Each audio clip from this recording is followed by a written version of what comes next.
Assalamualaikum warahmatullahi wabarakatuh. Saya Siti Marat Soleha, NPM 21040432002. Di sini saya akan menjelaskan tentang kepribadian. Pengertian kepribadian. Kepribadian sesungguhnya memiliki banyak arti. Hal ini disebabkan oleh adanya perbedaan dan penyusunan teori, penelitian, dan pengukurannya.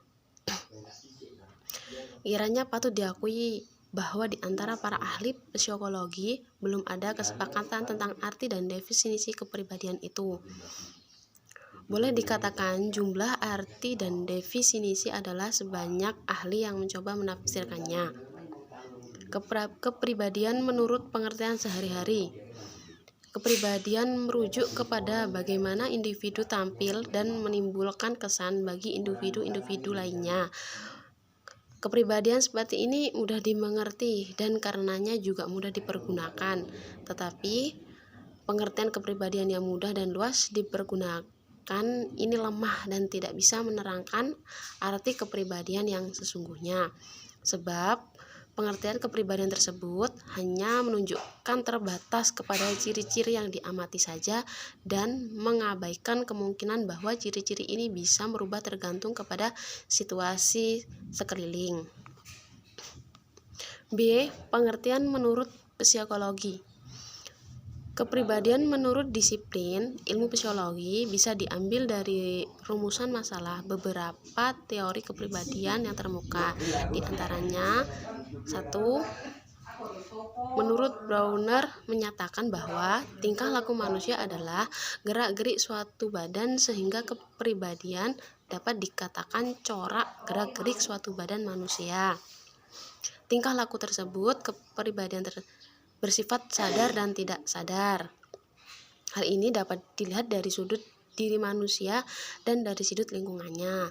2. Menurut Georg Kell bahwa kepribadian sebagai cara yang unik dari individu dalam pengertian pengalaman-pengalaman hidupnya. 3. Menurut Gordon Allport merumuskan bahwa kepribadian adalah suatu organisasi yang dinamis dari sistem psikofisik individu yang menentukan tingkah laku dan pemikiran individu secara khas. 4. Menurut Sigmund Freud memandang kepribadian sebagai suatu struktur yang berdiri dari 3 sistem, yaitu ide, ego, dan superego. Dan tingkah laku tidak lain merupakan hasil dari konflik dan rekognisasi ketiga sistem kepribadian tersebut. Tipe-tipe kepribadian. A. Sanguinis. Seseorang yang termasuk tipe ini memiliki ciri antara lain yaitu memiliki banyak kekuatan, semangat, mempunyai gairah hidup, dapat membuat lingkungannya gembira dan senang. Akan tetapi tipe ini pun memiliki kelemahan, yaitu cenderung impulsif, bertindak sesuai emosinya dan keinginannya. Selanjutnya, B. Melankolik.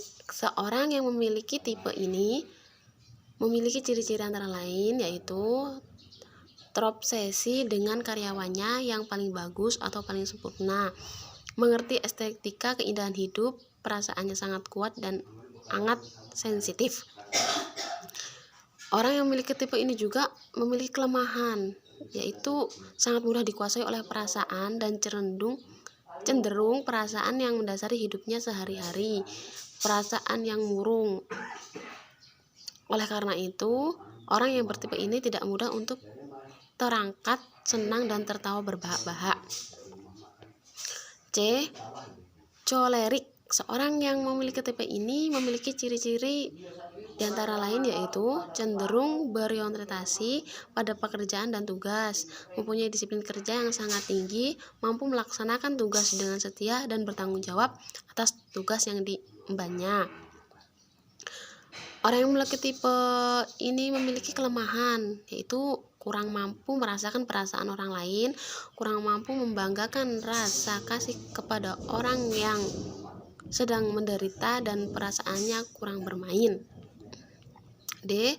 Plekmatis. Seseorang mempunyai ciri-ciri plekmatis yaitu cenderung tenang, gejolak emosinya tidak tampak, misalnya dalam kondisi sedih dan senang, sehingga turun naik emosinya tidak terlihat secara jelas. Akan tetapi orang bertipe seperti itu juga memiliki kelemahan. Ada kecenderungan untuk mengambil mudahnya dan tidak mau susah. Dengan kelemahan itu, mereka kurang mau berkorban demi orang lain dan cenderung egois. Cara tiap kepribadian dalam menyelesaikan konflik. A. Sanguinis. Dalam menghadapi suatu konflik atau masalah tipe ini, harus bersikap tenang dan berpikir, karena terkadang apa yang kita katakan tidak berbanding lurus dengan perkataan dan perbuatan kita. Tipe ini juga harus dapat mengontrol mood serta emosi agar tetap stabil, karena dalam menghadapi suatu masalah kita harus lebih tenang dan berkepala dingin. B. Melankolik. Dalam menghadapi masalah atau konflik, tipe ini cenderung pesimis dan mudah menyerah.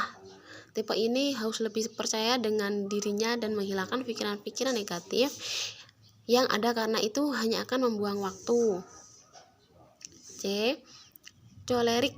Dalam menghadapi suatu masalah, tipe itu harus mulai berbagi keluh kesahnya kepada orang lain. D. Plekmatis. Dalam menghadapi suatu masalah atau konflik, tipe ini cenderung menghindari, seakan lari dari masalah.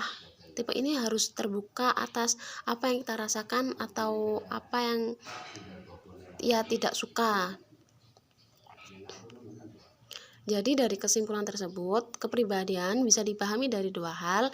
Yang pertama, kepribadian menurut kehidupan sehari-hari, merujuk kepada bagaimana individu tampil dan menimbulkan kesan bagi individu-individu lainnya. Dan yang kedua, dari ahli fisiologi. Di antaranya terdapat dari Gary Kell bahwa kepribadian sebagai cara yang unik dari individu dalam mengartikan pengalaman-pengalamannya hidupnya. Sekian penjelasan dari saya akhiri. Wassalamualaikum warahmatullahi wabarakatuh.